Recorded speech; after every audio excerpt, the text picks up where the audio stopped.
കോഴിക്കോട് കുറ്റ്യാടി റൂട്ടിൽ സ്വകാര്യ ബസ്സിടിച്ച് വിദ്യാർത്ഥി മരിച്ച സംഭവത്തിൽ വ്യാപകമായ പ്രതിഷേധം. ആ പ്രതിഷേധത്തിന്റെ ദൃശ്യങ്ങളാണ് പ്രേക്ഷകർ കാണുന്നത്.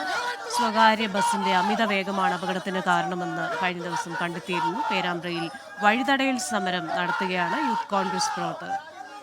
നിഖിൽ പ്രമേഷ് ചേരുന്നുണ്ട് പേരാമ്പ്രയിൽ നിന്ന്. പേരാമ്പ്രയിൽ ആ സമരത്തിന്റെ വഴിതടയൽ സമരത്തിന്റെ തത്സമയ ദൃശ്യങ്ങളാണ് പ്രേക്ഷകർ കണ്ടുകൊണ്ടിരിക്കുന്നത്.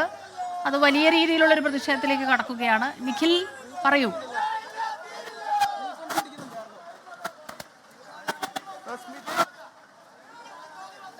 നിഖിൽ പ്രമേഷ് അല്പസമയത്തിനകം തന്നെ നമുക്കൊപ്പം ചേരും. ആ പ്രതിഷേധത്തിന്റെ തത്സമയ ദൃശ്യങ്ങൾ അത് വല്ലാത്തൊരു ധാർമ്മിക രോഷം തന്നെയുണ്ട്. ഇതിൽ സ്വകാര്യ ബസ്സിടിച്ച് വിദ്യാർത്ഥി മരിച്ച സംഭവമാണ്. അപ്പം വ്യാപകമായ പ്രതിഷേധം തന്നെയാണ് ഇന്ന് അവിടെ ഉണ്ടാകുന്നത്. അപ്പം ബസ്സുകൾ തടയുന്നു. നമുക്കറിയാം പലപ്പോഴും പല ബസ്സുകളും അമിത വേഗത്തിൽ പോകുന്നു, മത്സരയോട്ടങ്ങൾ, ഇതൊക്കെ എപ്പോഴും പറഞ്ഞുകൊണ്ടിരിക്കുന്നുണ്ട്. ഇത് കോടതിയിൽ നിന്നൊക്കെ കൃത്യമായ നിർദ്ദേശങ്ങളുണ്ട്, ഉത്തരവുകളുണ്ട്. ഇതൊന്നും പാലിക്കാതെ എല്ലായിടത്തും നമുക്ക് കാണാൻ കഴിയും ഇതുപോലെയുള്ള മത്സരയോട്ടങ്ങൾ. ഇതിപ്പോൾ പേരാമ്പ്രയിലാണ് ഈ വഴിതടയൽ സമരം യൂത്ത് കോൺഗ്രസ് പ്രവർത്തകർ നടത്തുന്നത്. സ്കൂളിനകത്ത് മാത്രമല്ല സ്കൂളിന് പുറത്തും വിദ്യാർത്ഥികളുടെ സുരക്ഷ ഉറപ്പാക്കേണ്ടിയിരിക്കുന്നു എന്ന് ചൂണ്ടിക്കാട്ടുന്ന ഒരു സംഭവം കൂടിയാണ്. നിഖിൽ പ്രമേഷ് ചേരുകയാണ് പേരാമ്പ്രയിൽ നിന്ന്. നിഖിലെ, ഈ ബസ്സുകളുടെ അമിത വേഗം, മത്സരയോട്ടം, ഇതൊക്കെ പല ജീവനുകളും കവരാൻ മുൻപും ഇടയാക്കിയിട്ടുണ്ട്. ഹൈക്കോടതി തന്നെ പലതവണ രൂക്ഷമായ വിമർശനം ഉന്നയിച്ച വിഷയമാണ്. ഇപ്പോൾ അവിടെ പ്രതിഷേധം നടക്കുകയാണല്ലോ. ഏത് രീതിയിലാണ് ഈ പ്രതിഷേധം?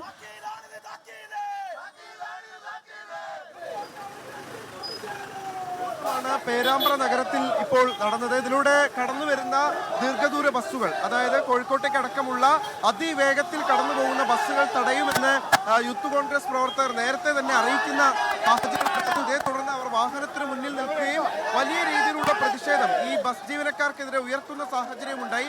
കാരണം ഒരു വിദ്യാർത്ഥിയുടെ ജീവൻ നഷ്ടമായിട്ട് ഏതാനും ദിവസങ്ങൾ മാത്രമേ ആയിട്ടുള്ളൂ. വലിയ നോവാണ് ആ കുടുംബത്തിനാകെ ഉണ്ടായിട്ടുള്ളത്, ആ ചെറുപ്പക്കാരന്റെ വിയോഗത്തോടു കൂടി. ഇത് ഈ മേഖലയിൽ ഒരു തുടർ കഥയാണ് എന്നുള്ളതാണ് ഇവർ പറയുന്നത്. കാരണം ഈ സ്വകാര്യ ബസ്സുകൾ അമിത വേഗതയിലാണ് കുതിച്ചു പായുന്നത് ഓരോ ദിവസവും. അതുകൊണ്ട് തന്നെ ജീവനുകൾ ഇങ്ങനെ നിരത്തിൽ പൊലിയുകയാണ് എന്നുള്ളൊരു ഇതാണ് അവർ ഉന്നയിക്കുന്നത്. എന്തായാലും യൂത്ത് കോൺഗ്രസ് പ്രവർത്തകർ സംസാരിക്കുന്നു, അതിലേക്ക് പോകാം. ഓടരുത് എന്നുള്ളത് യൂത്ത് കോൺഗ്രസിന്റെ തീരുമാനമാണ്. ഈ റൂട്ടിലൂടെ സർവീസ് നടത്തുന്ന ഒരു കൂട്ടം ബസ് തൊഴിലാളികൾ ക്രിമിനലുകളാണ്. ആ ക്രിമിനലുകൾക്ക് എല്ലാ സാധ്യതയും ഒരുക്കാനാണ് ഇവിടുത്തെ അധികാരികളുടെ തീരുമാനമെങ്കിൽ നാട്ടുകാർ ഇപ്പൊ ബസ് ഇപ്പോ ഈ സ്റ്റാൻഡിലേക്ക് കയറ്റിയിടാൻ വേണ്ടിയിട്ടുള്ള നിർദ്ദേശങ്ങൾ നൽകുകയാണ്. ബസ് സർവീസ് നടത്തേണ്ട, ഈ കാര്യത്തിലൊരു ധാരണയാകാതെ, ഈ പ്രശ്നത്തിനൊരു പരിഹാരം ഉണ്ടാക്കാതെ സർവീസുകൾ നടത്തേണ്ടതില്ല എന്നുള്ള തീരുമാനത്തിലേക്ക് എത്തുകയാണ്.